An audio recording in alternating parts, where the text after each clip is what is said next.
नाजरीन आदाब। मौर्रिखा 23 जनवरी 2025 मुताबिक 22 रजब उल मुरज्जब 1446 हिजरी के अलामा वाइस एडिशन में आपका खैर मकदम है। पेश खिदमत है अवधनामा में शाये खास खबरों की तलखीस। महाराष्ट्र के जलगांव जिले में प्रधाड़े रेलवे स्टेशन के करीब एक दिल दहला देने वाला हादसा पेश आया, जहां पुष्पक एक्सप्रेस में आग लगने की अफवाह के बाद कई मुसाफिर चलती ट्रेन से कूद गए और करीब से गुजरती बेंगलुरु एक्सप्रेस की जद में आ गए। इस वाक़े में अब तक 12 अफराद के हलाक होने और मुतअद्दिद के जख्मी होने की तस्दीक हुई है। तफसीलात के मुताबिक पुष्पक एक्सप्रेस जो उत्तर प्रदेश के लखनऊ से मुंबई जा रही थी, जलगांव के करीब अचानक रुक गई। ट्रेन के ब्रेक लगने से चिंगारियां निकलने लगी, जिस पर कुछ मुसाफिरों ने शोर मचा दिया कि ट्रेन में आग लग गई है। खौफ हरास के बाइस कई मुसाफिरों ने चलती ट्रेन से छलांग लगा दी। इसी दौरान करीबी ट्रैक पर बेंगलुरु एक्सप्रेस तेजी से गुजर रही थी, जिसने छलांग लगाने वाले मुतअद्दिद मुसाफिरों को अपनी जद में ले लिया। वज़ीर आज़म नरेंद्र मोदी ने बुध को मेरा बूथ सबसे मजबूत प्रोग्राम के दौरान बीजेपी कारकुनों से खिताब किया। उन्होंने दिल्ली असेंबली इंतखाबात में बीजेपी की बड़ी कामयाबी की पेशगोई करते हुए आम आदमी पार्टी और अरविंद केजरीवाल पर तंज कसा। उन्होंने कहा कि नारा लगवाते हैं कि फिर आएंगे, लेकिन अवाम उन्हें जवाब दे रहे हैं कि ये फिर खाएंगे। वज़ीर आज़म ने कहा कि दिल्ली के लोग आपकी झूठ और फरेब की सियासत से थक चुके हैं। पहले कांग्रेस और फिर आपकी हुकूमत ने अवाम के एतमाद को तोड़ा है। आप वाले अब हर रोज नई स्कीमें ला रहे हैं, जो जाहिर है कि उनकी शिकस्त के खौफ का मजहर है। उत्तर प्रदेश के तकरीबन 1,14,624 सुन्नी और शिया औकाफ खतरे में हैं। दरअसल मरकजी हुकूमत के वक्फ तरमीमी बिल 2024 की मौजूदा शक्ल में वक्फ बायूज इमलाक की वक्फ की हैसियत को खत्म करने का इंतजाम शामिल है। रियासत में शिया वक्फ बोर्ड में तकरीबन 4,624 जायदादें और सुन्नी वक्फ बोर्ड में तकरीबन 1,10,000 जायदादें जुमरे के लिहाज से वक्फ बायूजर के तहत वक्फ बोर्ड में रजिस्टर्ड है। वक्फ तरमीमी बिल के मौजूदा शक्ल में नाफिज हो जाने के बाद इन जायदादों की वक्फ की हैसियत खत्म हो जाएगी। उधर रियासती हुकूमत ने वक्फ इमलाक के सर्वे की रिपोर्ट पेश की है। रिपोर्ट में हुकूमत ने लखनऊ का छोटा इमाम बाड़ा, बड़ा इमाम बाड़ा और बेगम हज़ाक समेत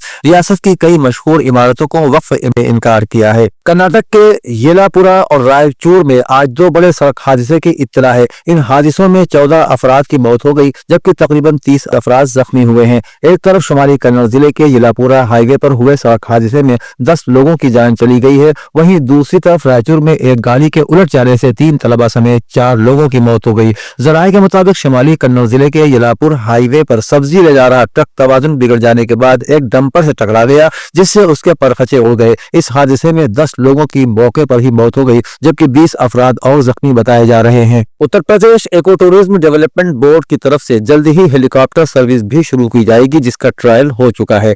अकीदतमंद आसमान की बुलंदियों से महाकुंभ को देखने के साथ साथ रियासत के भरपूर कुदरती वरसे से भी वाकिफ हो सकेंगे। ये मालूमात सयाहत और सकाफत के वजीर जयवीर सिंह ने दी है। उन्होंने कहा कि रियासत में इको टूरिज्म को उरूज पर ले जाने में कोई कसर नहीं छोड़ी जाएगी। महाकुंभ में अकीदतमंदों को खुशी की सवारी फराहम करने के लिए एक हेलीकॉप्टर पहले से ही चलाया जा रहा है। सयाहों की दिलचस्पी को मद्देनजर रखते हुए इको टूरिज्म डेवलपमेंट बोर्ड ने मुआहिदा किया है। अब सयाह 1,296 रुपए में 7-8 मिनट का सफर कर सकेंगे। समाजवादी पार्टी के सदर और उत्तर प्रदेश के साबिक वजीर आला अखिलेश सिंह यादव ने पीर को रियासत की बीजेपी हुकूमत को कुंभ मेले के इलाके में रियासती काबीना की मीटिंग के इनेकाद पर तनकीद का निशाना बनाते हुए उसे पैगाम भेजने की सियासी चाल करार दिया है। यह रद्द-ए-अमल उस वक्त सामने आया जब वज़रा ने मेले के अहाते में रियासती काबीना की मीटिंग के बाद त्रिवेणी संगम में डुबकी लगाई। जनेश्वर मिश्रा पार्क में सहाफियों से बात करते हुए अखिलेश ने कहा कि कुंभ और प्रयागराज सियासत या सियासी प्रोग्रामों की जगह नहीं है।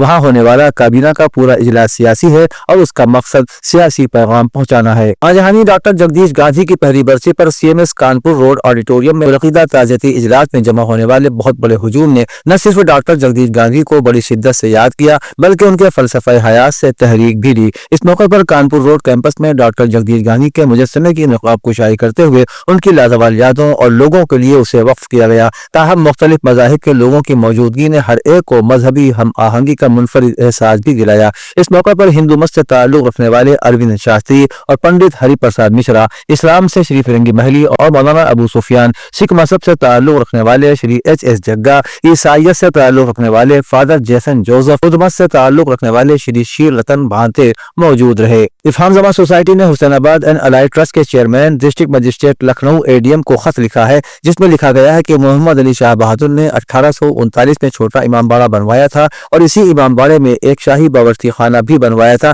جس میں مذہبی پروگراموں میں تقسیم کیے جانے والے تبرک یعنی پرساد تیار کیا جاتا تھا۔ پچھلے کچھ برسوں سے باورچی خانے کی مرمت نہ ہونے کی وجہ سے وہاں اور باہر تبرک نہیں تیار کیا جا رہا ہے۔ اس سلسلے میں کئی اجازتیں دی گئی ہیں کہ شاہی باورچی خانے کی مرمت کی جائے، لیکن معلوم ہوا کہ محکمہ آثار قدیمہ نے اس کی مرمت پر پابندی عائد کر رکھی ہے اور اس کی مرمت کا اختیار صرف محکمہ آثار قدیمہ کے پاس ہے۔ اس لیے ہماری تنظیم آپ سے مطالبہ کرتی ہے کہ آپ شاہی باورچی خانے کی مرمت کرائیں تاکہ تبرک پرساد دوبارہ شاہی باورچی خانے میں پہلے کی طرح ہی تیار کیا جا سکے۔ اودنامہ میں شائع جہانما خبروں کے مطابق رہبر انقلاب اسلامی نے آج صبح پیشگامان پیشرفت یا ترقی کے علمبردار نامی قومی ایونٹ کے تسلسل میں ملک میں مختلف پیداواری شعبوں میں سرگرم افراد اور اقتصادی ماہرین سے ملاقات کے دوران فرمایا کہ اگر امریکہ کی فراہم کردہ سہولتیں اور اس کی مدد نہ ہوتی تو صہیونی حکومت جنگ کے ابتدائی ہفتوں میں ہی گھٹنے ٹیکنے پر مجبور ہو جاتی۔ رہبر انقلاب اسلامی نے ملک کے نجی شعبے کی قدردانی کرتے ہوئے کہا کہ پابندیوں اور دھمکیوں کے باوجود ملک کے نجی سیکٹر نے مختلف شعبوں میں قابل قدر ترقی کی ہے۔ آیت اللہ العظمہ سید علی خامنہئی نے ڈالر سے وابستگی کو ملک کی بڑی مشکل قرار دیا اور فرمایا کہ مالی لین دین کے لیے برکس تنظیم کا خصوصی نظام کہ جس کے تحت رکن ممالک اپنی قومی کرنسیوں کا استعمال کرنے پر قادر ہو سکیں گے، اس مشکل کو حل کرنے میں بڑا کردار ادا کر سکتا ہے۔ غزہ میں جنگ بندی کے بعد تباہ شدہ علاقوں میں عمارتوں کے ملبے سے فلسطینیوں کی لاشیں ملنے کا سلسلہ جاری ہے۔ غزہ سول ڈیفنس کے مطابق گزشتہ روز غزہ پٹی کے اسپتالوں میں 72 فلسطینیوں کی لاشیں لائی گئی، جن میں سے 68 لاشیں تباہ شدہ عمارتوں کے ملبوں اور میدانوں سے اٹھائی گئی تھی۔ رپورٹ کے مطابق تباہ شدہ عمارتوں کے ملبوں اور میدانوں سے اٹھائی گئی لاشوں کی تعداد اب 120 تک پہنچ گئی ہے، جبکہ اسپتالوں میں 56 فلسطینیوں کو زخمی حالت میں بھی لایا گیا تھا۔ غزہ سول ڈیفنس کے مطابق اکتوبر 2023 سے اسرائیلی حملوں کے نتیجے میں غزہ پٹی میں 47,107 فلسطینی شہید ہوئے، جبکہ زخمیوں کی تعداد 1,11,000 سے تجاوز کر گئی ہے۔ وہیں حماس کا کہنا ہے کہ اسرائیل کے ساتھ قیدیوں کے اگلے تبادلے میں 4 خواتین یرغمالیوں کو جنگ بندی کی شرائط کے تحت رہا کیا جائے گا۔ یہ رہائی فلسطینی قیدیوں کے دوسرے گروپ کے بدلے دی جا رہی ہے۔ ترکیہ کے وزیر خارجہ خاقان فیدان نے توقع ظاہر کی ہے کہ سویڈن کی جانب سے دہشت گرد تنظیم PKK، YPG اور فیتو کے خلاف اٹھائے گئے اقدامات جاری رہیں گے۔ یہ بات انہوں نے دارالحکومت انقرہ میں ترکیہ اور سویڈن کے سیکیورٹی میکانزم کے اجلاس کے بعد سویڈن کی وزیر خارجہ اور سویڈن کے وزیر انصاف کے ساتھ مشترکہ پریس کانفرنس سے خطاب کرتے ہوئے کہی۔ انہوں نے دو طرفہ اور بین الاقوامی سلامتی کے امور، خاص طور پر دہشت گردی کے خلاف جنگ بندی پر تبادلہ خیال کیا۔ اودنامہ میں شائع مضامین کو مکمل طور پر پڑھنے کے لیے اودنامہ کی ویب سائٹ www.awadnama.com پر وزٹ کریں اور ای پیپر پر کلک کریں۔